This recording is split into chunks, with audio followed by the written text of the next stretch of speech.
Level up patrol na! Level up patrol na!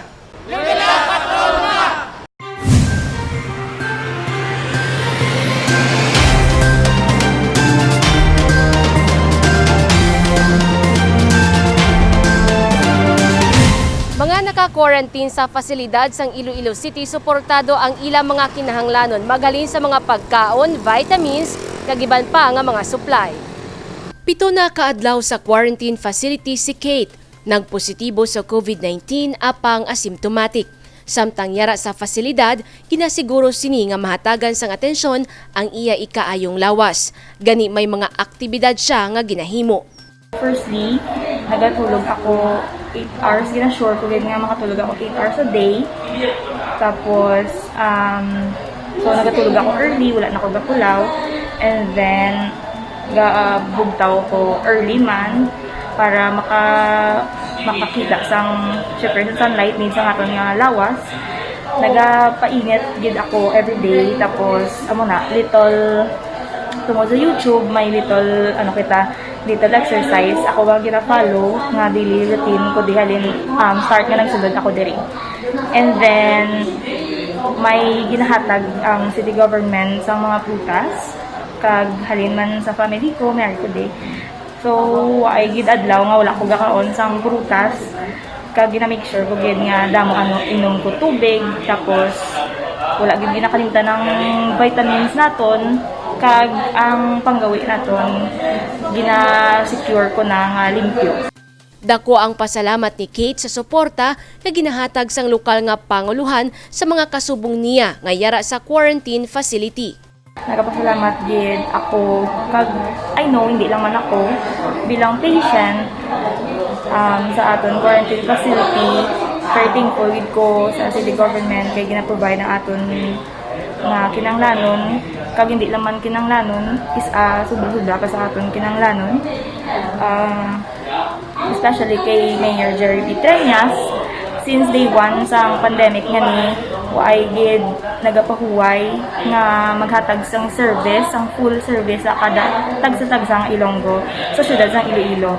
Kag syempre kung hindi tungod sa mga tao, sa aton mga frontliners, nurses, doctors, and all nga nagabulig sa pandemic nga ni. Salamat gid sa tanan-tanan. Suportado ang ila pagkaon sa quarantine facility. May mga vitamins, kagiban pa nga mga kinahanglanon. Si Vandolph ang in charge sa pagpain kag pagdulong sa mga kinahanglanon sa QF. Kada adlaw, ini ang iya aktibidad. By Friday, may ginahatag ko na sa ila nga mga forms nga gina-forward diri nila sa QFM ang ilang mga kinahanglanon, and by the Monday ginapasaka ko na sa babaw ang ilang tanan nga mga request, and pagkahapon ara na tanan ang mga deliveries nila ay ginapang-sort ko na diri sa dalong sa care building ang mga supplies nga kinahanglanon nila. And pagka Tuesday amo na ina nga gina-deliver na tanan-tanan namon sa mga kinahanglanon nila sa facilities. May kahangawa man hindi iniupang agud magserbisyo. Ganig na siguro niya nga protektado man ang lawas kontra COVID. Always gina-remind namon sa self namon, and especially sa akon nga mga admin staff man nga should always prepare gid sa amon nga kaugalingon nga mag-wear gid sang PPE and full gear gid kami nga magkadto sa facility para baka safe man kami sa amon nga kaugalingon sa pagdulong sa mga kinahanglanon nila. Iban nga supply ang ginabakal sang lokal nga panguluhan, samtang ang iban donasyon gikan sa pribado nga sektor. Ang mandate ni Mayor Jerry Petrañas sa amon nga makabulig kami sa quarantine facilities para nga madali mag-ayo mga tawo kag hindi na magdamo pa ang positive sa bilog nga Iloilo. Mensahe ko lang sa ila nga dapat magsunod sila sang kung ano ang ginahambal sa ila para nga dali sila mag-ayo kag kung ano ang dapat kay kanon nila para nga dali sila maka-recover sa COVID para nga waay na dayon sang positive sa syudad sang Iloilo. Dugang pa ni Snow, importante ang pagkaon sa mga masustansya nga pagkaon, magluwas pa sa mga pagsunod sa health protocol, kasubong sang paggamit sang face mask, face shield, kag paghugas sang kamot. Sa pinakaulihi nga COVID-19 update, alas 12 kay nasang udto, may 12 ka COVID-19 confirmed cases ang syudad. 8 diri ang local transmission kag may 4 ka mga bag-o nga kaso. Sa subong mayara sang 4 ka public quarantine facilities kag 6 ka mga private quarantine facilities sa syudad sang Iloilo. Jennifer Garcia Hernandez para sa Level Up Patrol. New normal ginahandaan sang Iloilo City Sports Development Division. Untat anay ang mga hinampang nga ginapatigayon sa Iloilo City Sports Development Division. Ini samtang ginahulat pa ang guidelines gikan sa Interagency Task Force. Apang sa tion makabalik paghahatagan prioridad amo ang mga ginakabig non-contact sports kag dapat sundon ang mga health protocol. Ginabantayan man namon ang pansing AATF, pronouncements ng AATF. Kasi kung may mga non-contact sports kita nga i-allow nila, ready man kita.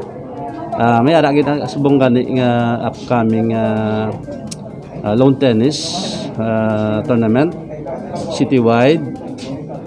Pero may mga ara na kita guidelines nga pagasundon dira. Magapadayon ng Sports Academy isang lokal nga panguluhan sa tion pahanugutan na ang pagpatigayon sa mga hinampang. Nagapati si Hungko, dapat hanason ang mga players samtang bata pa. Ang disiplina ng attitude yung kabataan from the early stage pa lang daan mag-start sila da madala-dala yung hasta sa pag graduate niya something or ano sila madala yung importante gid sa bata pala makuha naton sila sa early training kag ma-lesson dira ang iban ba lang ang mga hobbies ng kabataan subong like mga computers ano sina kung makuha naton sila sa sports so ma-lesson ina. Isa sa mga plano amo ang paggamit sa mga propiedad sang syudad agud himuon nga sports venue. Kita gid ya ma-train from the grassroots developmental training gid ya kag kita man ya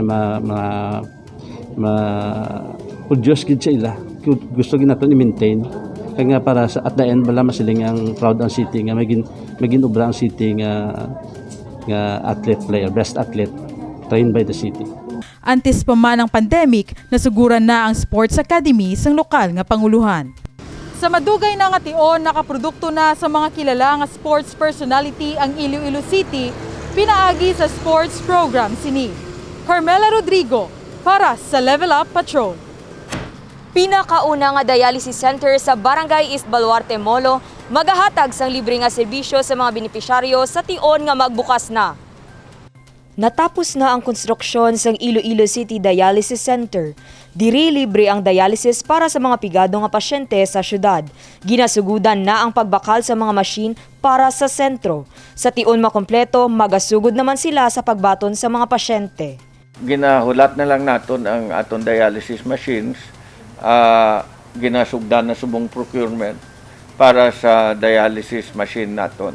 May 3 ka lugar para sa mga dialysis machine. Ang isa ka dialysis session nagalawig sang 4 ka oras. Gani nagalaom ang alkalde nga mas madamo ang mga dialysis patients ang makabenepisyo sa sini nga proyekto. Tanan nga residente sang syudad katagan ta sang tsansa nga maka-avail sini.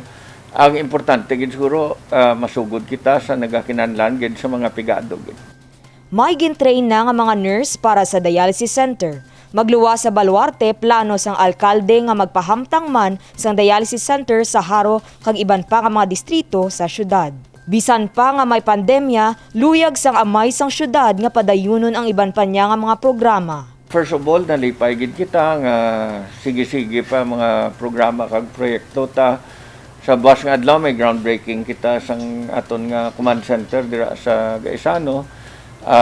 Sa dason nga semana ginapaschedule ko man ang dira sa aton nga fire department, central fire department kun ready na kun natapos na gid man tanan nga procurement kay gusto ko ang mensahe ta sa pumuluyo ta while ginaatubang ta ini nga problema sa pandemic, ang city continues to endeavor that we will continue to have programs and projects para gid sa aton syudad no sa kaayuhan sang pumuluyo naton diri sa syudad sang Iloilo. We never forget that this pandemic is going to be a temporary thing while we have to address this with the COVID lab, with the tanan nga ginaubrata, mass testing and everything, we have to make sure that all the other programs and projects for the city, as we try to continue with our program to level up and to be among the top 3 highly urbanized cities, sige yun, gina naton, no? We never lose track of all these programs. Samtang subong nga bulan ginalauman ang pagsugod operate sang COVID-19 Molecular Laboratory sa San Pedro, Molo. Ini ang sarang makabaton sang kapin 800 ka swab specimen kada adlaw. Dako nga bulig sa mass testing nga ginapatigayon sang lokal nga panguluhan. Sinila nga aga nagdonar sang RNA extraction machine ang AC Energy. Ini ang nagabalor sang masobra 3 milyones pesos. We want to help din sa pag-address sa COVID, especially dun sa mapabilis yung pag-release ng mga results kasi siya extractor to help the government also to address sa COVID natin response. Igapahamtang sa molecular laboratory sa Molo ang gindonar nga machine. Dako ang pagpasalamat sang alkalde sa donasyon. Nagapasalamat gid ako sa AC Energy sa ila donation nga RNA extraction machine. Ini ang RNA extraction machine nga ibutang tada sa aton nga COVID lab. Makabulig ini kay maka-test kita mas damo pagid nga RT-PCR test, no? This will really help our testing capacity, considering that this will improve the number of swab tests that we can handle in one day. Luyag sang alkalde pasangkaron pa ang mass testing sa Iloilo City. Sa subong, may masobra sa 33,000 na ka mga swab test ang nakapaidalom sa Iloilo City. Dane Raffles para sa Level Up Patrol.